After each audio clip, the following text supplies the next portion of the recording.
Monsieur le président, madame la ministre, mes chers collègues, en 1810, notre droit reconnaissait le principe d'irresponsabilité pénale pour les personnes atteintes de démence. 183 ans plus tard, en 1993, la loi définit ce principe par l'article 122-1 du Code pénal en ces termes : n'est pas pénalement responsable la personne qui était atteinte au moment des faits d'un trouble psychique ou neuropsychique ayant aboli son discernement ou le contrôle de ses actes. Ainsi, une stricte distinction théorique est établie entre l'abolition du discernement et l'altération du discernement ou l'entrave au contrôle de ses actes. Dans le premier cas, cela se traduit par la reconnaissance d'une irresponsabilité pénale pour l'auteur d'un crime ou d'un délit. Dans le second cas d'altération, la responsabilité pénale peut être engagée avec une adaptation des peines prononcées par le juge. Car en France, si l'esprit des Lumières consacre l'individu comme son arbitre suprême, il reconnaît que certaines forces peuvent altérer son libre arbitre. Comment effectivement demander des comptes à une personne alors qu'elle n'est pas dans notre même réalité ? Comment concourir à la vérité si sa volonté a été altérée ? En France, on ne condamne pas la démence et le contraire serait inhumain. Mais régulièrement, les décisions de justice heurtent le peuple et ce qui lui paraît être de bon sens. Dans la tragédie de l'affaire Sarah Halimi et de la décision de la Cour d'appel de Paris relative à Kobyli Traoré, l'opinion publique exprime même une incompréhension morale.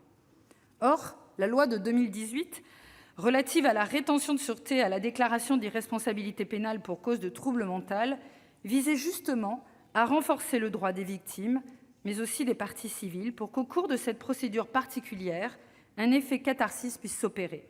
Ainsi, depuis 2018, le vocable a changé. On ne parle plus de relax, d'acquittement ou de non-lieu, mais bien d'ordonnance d'irresponsabilité pénale.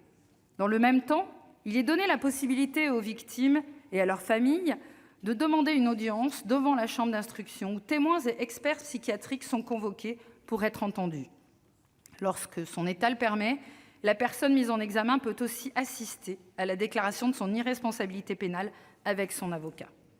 Si cette audience a pu avoir lieu pour la famille de Mme Halimi, différents rassemblements populaires à Paris, à Marseille ou ailleurs continuent de réclamer justice. Et ce n'est pas la clause de non-imputabilité tirée du trouble mental qui est remise en cause dans la rue, mais l'expertise psychiatrique qui a concouru à cette décision. Il me paraît pourtant important de rappeler aujourd'hui, à l'occasion de ce débat, que le nombre de décisions d'irresponsabilité pénale est en réalité en forte diminution. Si la morale est sauve pour plusieurs observateurs, malheureusement, un grand nombre de personnes souffrant de troubles psychiques sont envoyées en prison plutôt qu'en hôpital psychiatrique, sans soins appropriés et sans réelle efficacité. Le résultat est criant. Un quart de la population carcérale présente des troubles psychotiques et le taux de pathologie psychiatrique est 4 à 10 fois plus élevé dans nos prisons que dans la population générale en France, selon l'Observatoire international des prisons. Prison ou soins semblent un choix alors que les deux pourraient être utilement combinés, notamment dans des établissements adaptés comme à Cadillac en Gironde. Il faudrait pour cela avoir un plan massif d'investissement.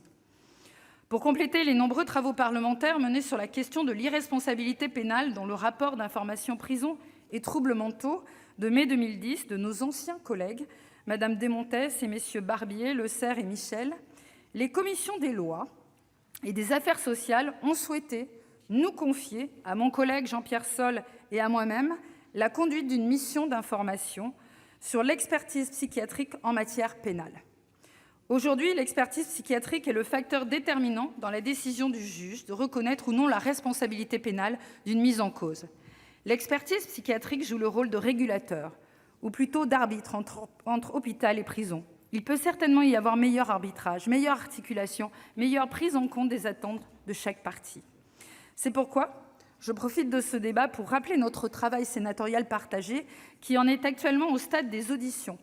La mission d'information vous fera des propositions concrètes et documentées dans le courant du mois de juin, Madame la Ministre.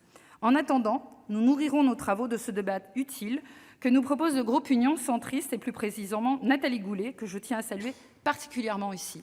Je vous remercie. Merci.